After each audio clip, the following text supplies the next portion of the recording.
Please join me in welcoming Crystal. Thank you, Tara. Thank you.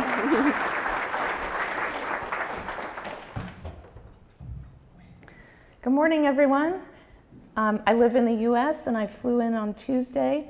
And so far I've really been enjoying Ottawa, and I'm finding Canadians to generally be incredibly good looking. So thank you for having me. I'm really honored and grateful to be here, and I'm so happy the EnviroCentre organized such a thoughtful symposium. I want to give you a little outline of my talk. So first, I want to tell a brief story and give you a little bit of intro to me. And then we'll talk about reuse. What are we even talking about? We'll set the level the playing field of what we're actually talking about. And then we'll talk about reuse infrastructure. What does that even mean? What does that even look like? And fourth, why events, which are your world, are the perfect reason to build it. And this is where I think it gets very exciting, and we're going to talk about what reuse means for your business, your school, your institutions, your venues. And last, real tools, real resources, things you can start using today. But first, let me tell you a little bit about the work I do and why. So I'm based in Durham, North Carolina in the US. I'm a mom of 2 school-age boys. A major turning point in my life trajectory was in 2010 in my town of Durham when I was served takeout food in a polystyrene container, styrofoam. Being in public health research at the time, I thought, I knew vaguely that polystyrene was not a healthy material, but I didn't know too much about it. It wasn't my area of public health. But I did know how to look things up and to read and digest research. And part of my job at the time was to translate research into policy, program, and practice. So the more I read about polystyrene, the more alarmed I became. There was sufficient research evidence to show we should never be using this material for food and beverage, but we still were. I couldn't sleep at night. I knew this couldn't possibly be the way. I thought, what if durable, reusable food packaging could circulate and recirculate as a shared asset in a community? This was 2010. Everybody thought I was crazy. I couldn't stop thinking about it. I was standing on street corners waving reusable containers around and trying to talk to anyone who would listen. But then I found a handful of equally crazy and enthusiastic people, and my idea won a contest, a magazine contest, runner-up. And because of all of that, I quit my public health research job and I started hosting action meetings in the community. More and more people started coming. I was encouraged to found a nonprofit. And together with the community, I designed and built the nation's first citywide reuse system for schools, events, consumer product producers, and food service. We piloted the first ever innovations, such as tech-enabled containers, a reusable pizza box system for pizza shops that was wildly popular, and curbside collection of reusable packaging. I've been building and growing reuse systems now for over 15 years. So now I work at Upstream. Upstream is about 22 years old. It started as a policy shop, but now focuses solely on the solution that we know is the answer to many things, which is reuse. It's a nonprofit organization. We make reuse systems the default. We work toward that. And we do that by changing policy, mobilizing financing for infrastructure, and building the market conditions it needs to scale. We work across 3 pillars. So normalizing reuse in culture and behavior, and that doesn't just include education, but also putting reuse in places like K-12 public school systems. And we grow and support the reuse industry. In the room today are at least 3 reuse service providers, I think 5, and being one of them, having been one of them myself, I know what they need. They need contracts, gosh darn it. And we help these reuse service providers, we uplift them and connect them to the places that really need reuse, and we do that sales, marketing of reuse, and then connect them directly to reuse service providers. We educate and inspire impact investors to see reuse as a climate change and connect them directly to the reuse and investment-ready reuse companies. And we create an enabling policy environment. So our primary goal, and this is the thread that runs through everything I'll say today, is reuse systems and infrastructure. So first, let me set the scene on why we need this. So how many of you have seen something like this scene? I'm guessing everybody in this room. This is the aftermath of an ordinary day in an ordinary city. Branded cups from dozens of different companies all piled into one overwhelmed bin. Nobody intended this, nobody wants this, but the system that created it was intentional. We purposely built a system, a materials economy that terminates at the trash bin. And we act surprised when they overflow. Turns out the trash bin is a design flaw. Here's the reframe I want to offer. Overflowing bins are not a behavior problem. We've been placing the blame on consumers for litter. We've been blaming event attendees for not sorting things correctly. We've been adding more bins, more signage, more consumer education. But the problem isn't that people don't care. Consumers are subjected to what I call packaging determinism. They don't choose a single-use cup, it's what they are handed. Meanwhile, events, they do not create this failure. They actually concentrate it in one brief time, and events and venues are places where people eat and drink, and that's actually a superpower that you all have, because it's a concentration volume, and it's a perfect testing ground, and I'll go more into that. It's the way to start building the alternative.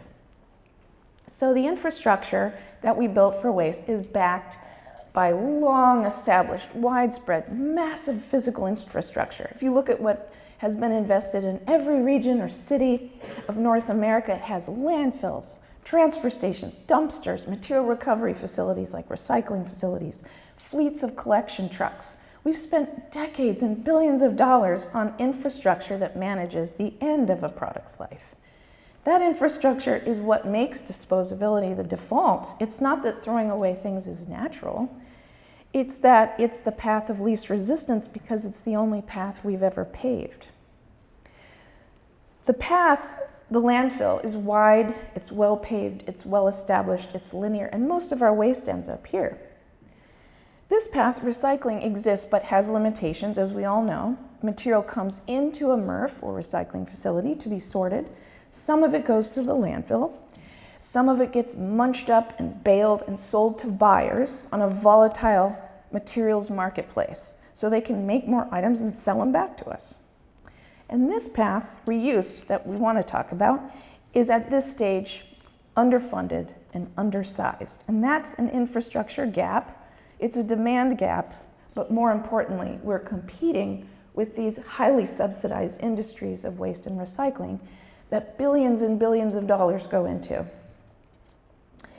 The infrastructure that we haven't built, if you want to reuse at scale, you need the same level of physical infrastructure, but designed to keep materials circulating instead of terminating. Wash hubs, or commercial dishwashing facilities, can sanitize hundreds and thousands of containers, some of them up to millions, of foodware and other packaging every day. Logistics fleets for collection, return stations where customers can drop off their used containers, asset tracking technology so you know where every container is in the cycle, and a trained workforce to operate it all. Here's some photos of actual reuse infrastructure and logistics that exists today. It's the infrastructure that recirculates instead of terminating. On the bottom right, you see a green rack holding some silver trays. That was from Don't Waste Durham. We worked with schools to pick up, wash, and deliver their packaging every school day of the year. So let's zoom back out for a minute. Thank you. It was one of our proudest moments. Yes, so in the current system, let's say single-use cups. They're manufactured millions of times. They never stop getting produced. We need them every day. Often in distant places, far away from your region. They might be driven to a port, loaded onto a ship, traveling across the ocean in a diesel container ship, unloaded at a port, onto a semi-tractor trailer, driven to a distribution warehouse, and there are even more steps before they get to a restaurant or food service. It's a long journey. But in a reuse system, see the itty-bitty circle? You're circulating assets that are designed from the beginning to come back, get washed, go out again. Notice that the supply chain has become small. You've bought the reusable assets up front. Now you're circulating them regionally, locally, hyperlocally. Those assets have inherent value that is retained beyond one use because it's in a system of recirculation. Here's the definition that we at Upstream use. It's designed from the beginning for maximum quality, longevity, material health, and recyclability at the end of its life, of course, and getting that product into a system, keyword system, where it can be used over and over in its original form. There are many types of reuse, as we all know, that can mean something different to everyone. You could finish your jar of pasta sauce and use that jar as a pen cup. Yes, that is a form of reuse. Let's break it down into 3 distinct types of packaging reuse that we already see in the world. First, we have reuse for on-site dining. We're all accustomed to going to a restaurant, especially a sit-down restaurant, and maybe getting served on ceramic plates with metal forks and knives. Those reusable dishes are almost always owned and washed by the venue. Not always, but mostly. Next, we have refillable packaging, in which the customer buys and owns the durable container and then refills that container with the same or similar product. That could be the water bottle that's in your backpack. That could be refilling your granola at the bulk bin or refilling soap from a bulk dispenser.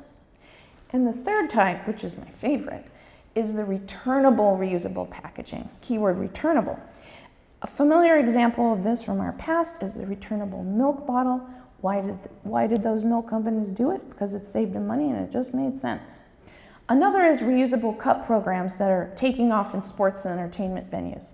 I don't know if you heard about this, but the cups at the Super Bowl were reusable. And note something that's called B2B reuse or back of house reuse, which has actually existed for 20 or more years with systems that provide back of house packaging, meaning crates, pallets that are reusable, more things for transport and storage.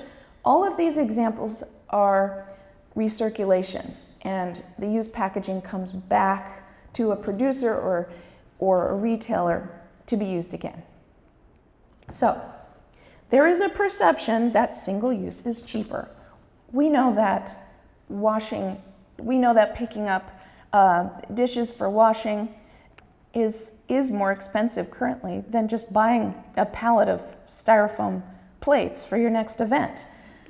This is a perception that wins every argument in every budget meeting, every procurement decision, every time, but it's false. It's only cheaper if you don't count the costs that we're handing to everyone else. Waste collections, litter cleanup, stormwater management, cost of public health, economic drain, and the disproportionate burden on low-income communities and communities of color. Every time an event buys disposable, someone else picks up the tab. So this is why reuse is especially compelling for municipalities and communities. As I've mentioned, in a reuse system, everything stays local, materials stay local. Those assets are owned and circulated in a community. They are shared, just as books in a library. Jobs are created that cannot be exported to distant places. They are local. Dollars stay local. It's not just a swap out of dishes, it's an economic transformation. Compare that to disposable supply chains, where economic value leaves your community, like here in Ottawa, twice. Once on the way in, as you purchase it, you fill someone else's pockets outside of Ottawa, and again on the way out as trash. You're paying twice. Indeed, reuse is a workforce and economic development engine. At scale, reuse can create hundreds of jobs in a single community. So here's a map of businesses that have wash hubs. This is not all the reuse going on, but these are businesses with wash hubs, and it's growing all the time. Wherever you see a number, that maybe looks weird, but that indicates a cluster of wash hubs in that area, increasingly in major metro areas like LA, San Francisco, and across Canada, Toronto, Vancouver, Montreal. Reuse is actually alive and growing in Canada. Beyond the wash hubs, there's a minimum of 11 significant reuse projects across Canada, many of which are financially supported by the ECCC as part of a national commitment to grow the industry. Binational standards for reuse are being developed by large panels of diverse stakeholders. Just 2 days ago, the Container Design and Materials Standard was published. Upstream was a part of that, along with 80 other members, some of whom were the reuse service providers and other groups in this very room. The global universal reuse symbol will be unveiled this June. Think of the ubiquitous recycling symbol. Reuse will have its very own, accepted and used across the world. And I actually asked permission to show it to you all as the very first public viewing, so I can do that later. It is purple, though you can use white or black if you want to, but the color going for it is apparently purple. Alliances of reuse businesses, like the ones in this room, are aligning around sets of unified policy principles and are going to begin speaking as an industry voice, and trade alliances appearing across continents. Okay, back to you guys. How can you, events and venues, be the ones to lead in the community and break into all of this? This is where I get to talk about your world and why I think events and venues are the most exciting sector for building reuse systems right now. 3 reasons. 1, controlled environments make operations a little simpler. Reuse is not always simple. It will be simple, but it is simpler in controlled environments. 2, high visibility that shifts culture. We heard Tara talk about that. And 3, and this is a big one, contracts that justify building the infrastructure. Reuse service providers need the ding-dang contracts, and when they get contracts, they can take that to the bank and expand what they're doing and build the infrastructure that the whole community needs. So, like I said, events have something that most sectors don't. They have defined boundaries, some looser than others. If you're a stadium, you probably won't take your nacho boat home with you, but if you're at a festival, that might look a little different. But they do have centralized food and beverage operations. They have captive audiences, and they have predictable volume. And you, the event organizer or the event venue, control your packaging choices. You can run a complete reuse cycle, serve, collect, wash, restock within a single venue or a festival footprint. And that makes events the ideal place to prove a model. When 50,000 people use reusable cups at a stadium or eat from reusable plates at a festival, that's not just waste reduction, that's normalization.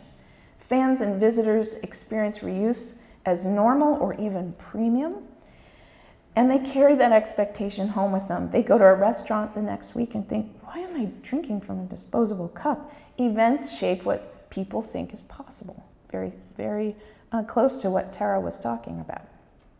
Events can seed the system. So a little bit more on this about wash contracts. A wash contract with a venue provides volume and predictability. Volume is a very key part of this. Volume and frequency. It becomes an anchor that justifies building shared wash infrastructure. It increases efficiencies, drives the costs down, and can now be more accessible to the groups that could never have justified the infrastructure on their own: schools, small businesses, retirement communities, cultural attractions like the National Arts Center. And zooming back out, here's some great news. The policy environment is shifting in our favor. There's a lot of people in this very room working on municipal and regional policy that will make all of this easier. Local policies and reuse grant programs are expanding across North America. Cities are beginning to see reuse as infrastructure, not just a sustainability, nice to have thing. The biggest shift is extended producer responsibility, or EPR. This is legislation that requires producers of packaging, the companies that make and sell it, to pay for its end-of-life management. And critically, some of these laws prioritize source reduction and reuse as pathways to that investment. Canada has its own evolving EPR frameworks. I love this image.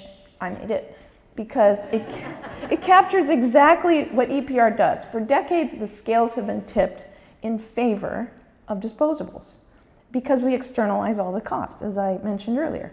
EPR puts a bowling ball on the disposable side.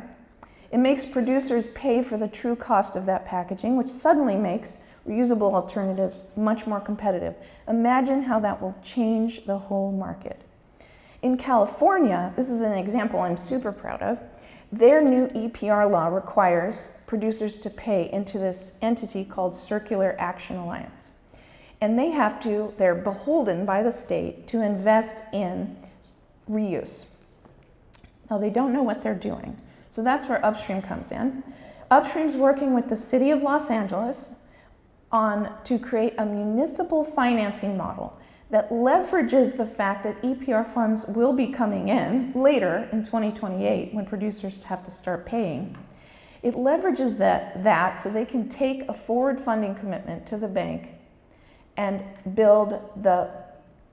get the loans they need to build the infrastructure now and start making impacts even before the money comes. So apparently this is a very, this is not reinventing the wheel. There are many municipal financing models that leverage incoming state funds.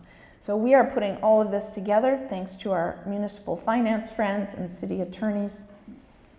And the EPR funds that will come into LA are $70 million just for the infrastructure that LA needs, 500 permanent jobs. It will not only capture the 2028 Olympics, but for major event venues across the city and the school district, creating a lasting legacy of infrastructure beyond the games. Reuse as prevention becomes a public utility, just like trash and recycling. These will be municipally owned buildings, out of which bids will be solicited for reuse service providers to come and work under one contract. So, what can you do? You can talk to EnviroCentre right here in Ottawa. They specialize in taking all the work right off of your hands. You can talk to your local service providers about your options. And Upstream has built an extensive, comprehensive, free filterable collection of all the real-world reuse case studies from across North America that we could possibly find. It's free, searchable, downloadable, and we're always loading it with all of the reuse case studies we can find. You can filter by festivals and events to see case studies from your sector with real data on disposables avoided, cost savings, break-even timelines, and the reuse models used. When you need to make the case to your board, your vendor, your city council, your sponsor, the proof points are here. The Reuse Wins report is a definitive environmental and economic case for reuse in food service.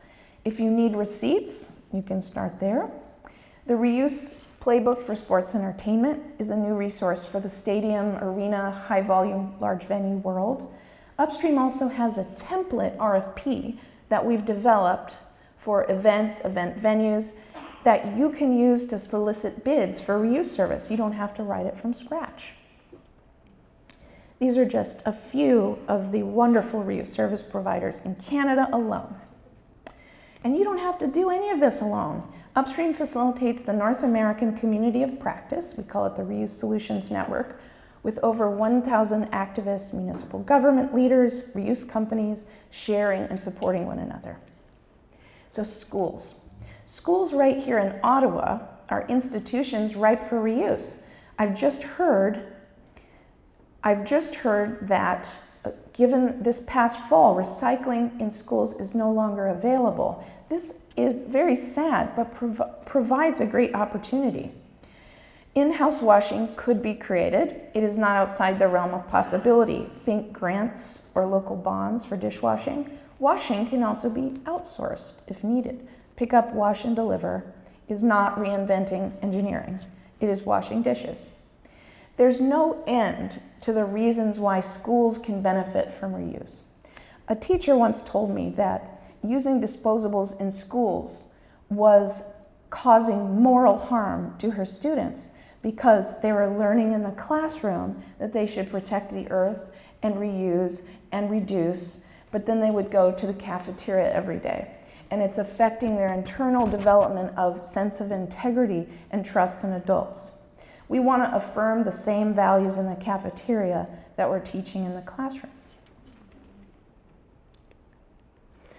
Policymakers, of course, have a giant amount of power to lead in the community. You'll hear later at a panel, I believe, how local policy can support all of this. I'm very excited for that. We leave you with some key points and resources that could be helpful. Oops. Back.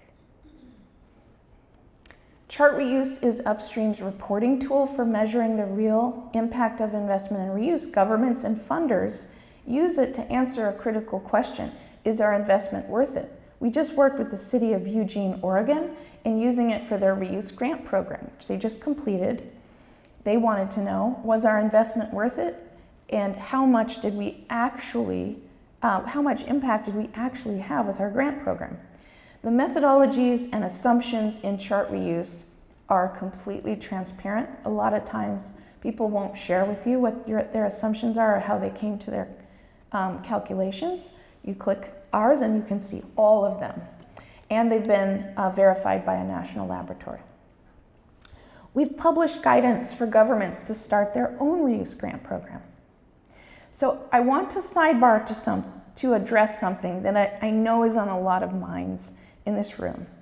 When people start looking for alternatives to single-use plastic, the first thing they encounter is a thought: don't worry, what we use is recyclable.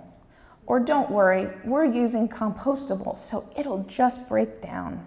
So I do want to address that with just a couple slides of bad news, and then we'll get back to the good news.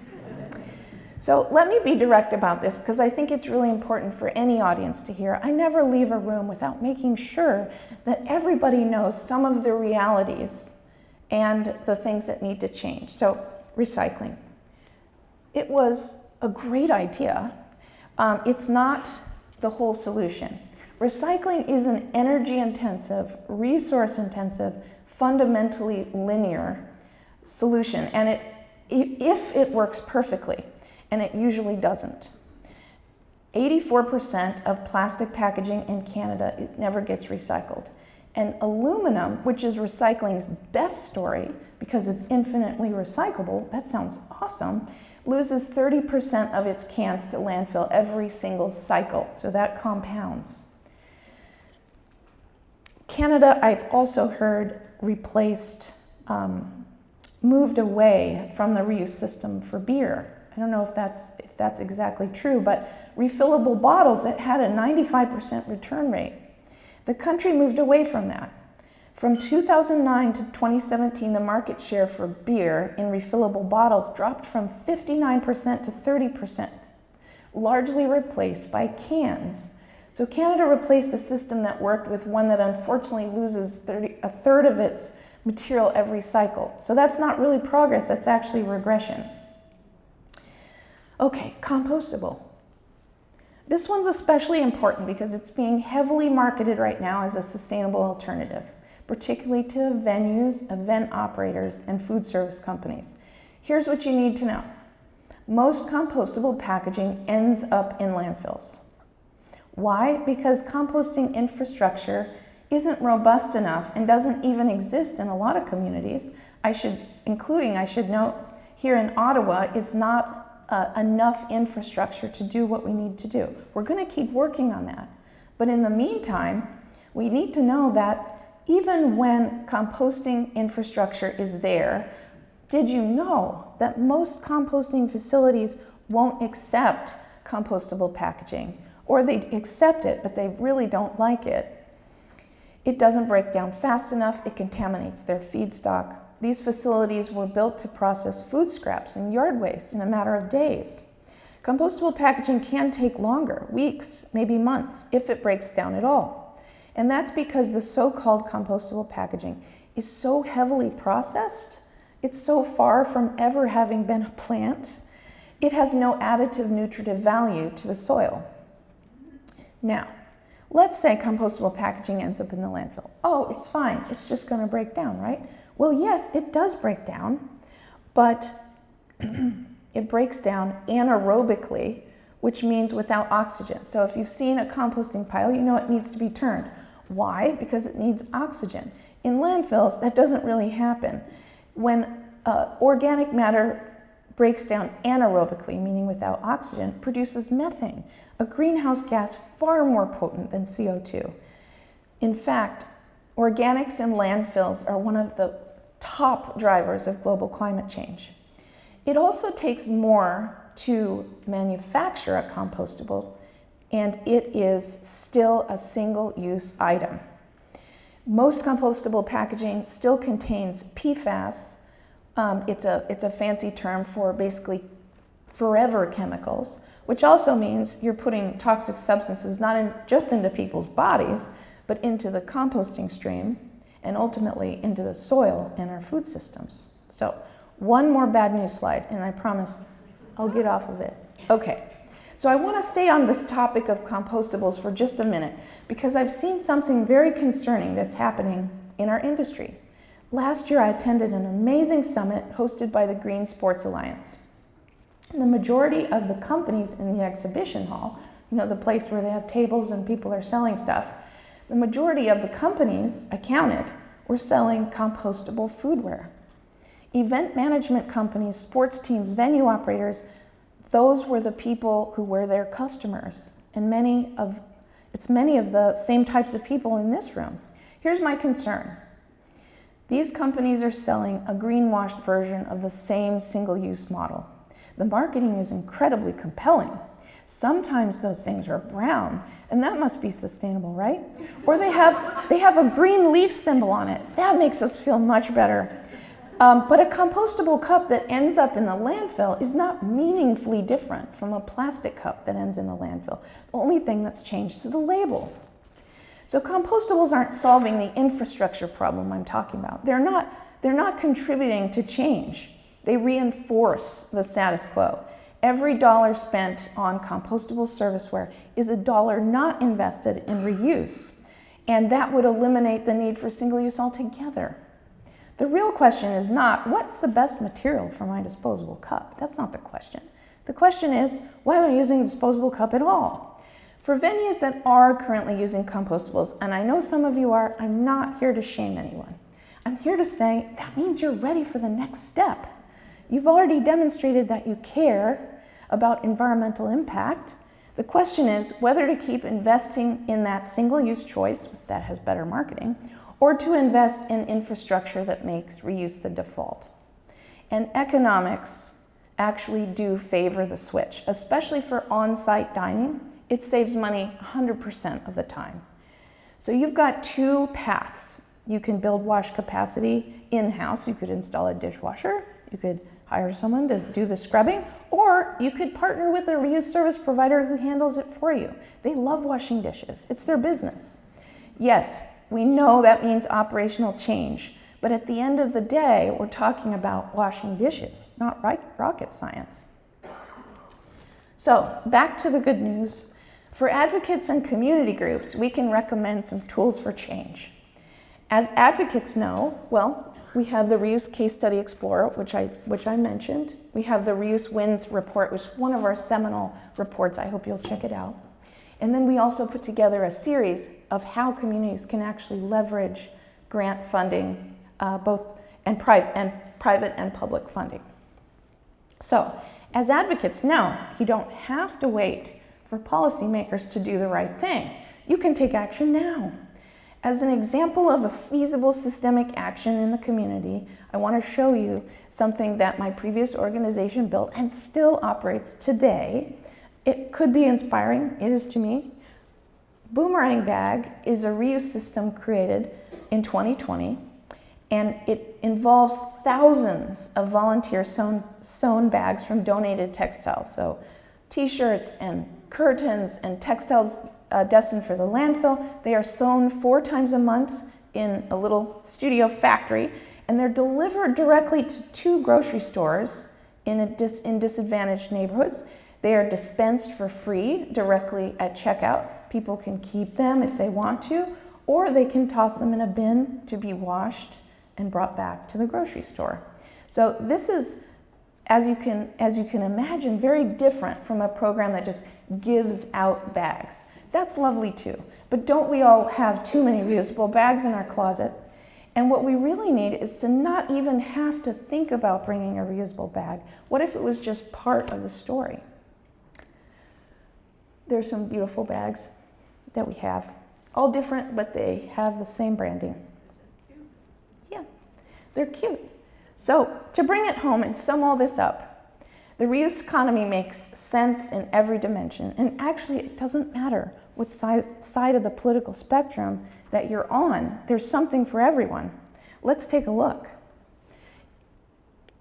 It suppresses extraction. You are going to use less material if you create something one time and circulate it a bunch. It significantly reduces landfill and incineration. It keeps resources circulating locally, creating independence from supply chain volatility, which matters more than ever right now. And talk about tariffs, that's another question for another day.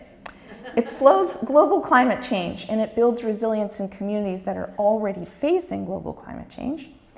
Communities that have borne the brunt of landfills and incinerators for decades finally get an economy that works for them, not against them. It's part of the just transition.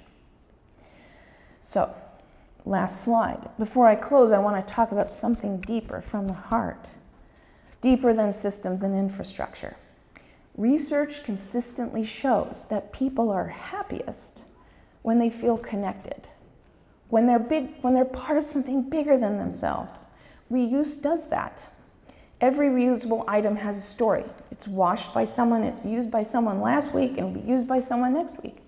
That's not a transaction. That's a cycle of care. When people participate in reuse, they're not just disposing of something differently. They're joining something visible and tangible, and it generates something we all need more of desperately, which is joy. Yes, reuse reduces waste. Yes, it creates jobs, but it also weaves connection and shared purpose into everyday life. Packaging that moves from hand to hand, washed and returned rather than discarded, creates a small but meaningful bond between us. Ask Friendlier, ask Muse, ask Circular or Reposit. Reuse is the beautiful and joyful alternative supply chain. And in a time when our communities face so many challenges, maybe, just maybe, these small acts of participation in something larger than ourselves are exactly what we need. So thank you, and I'd love to take your questions.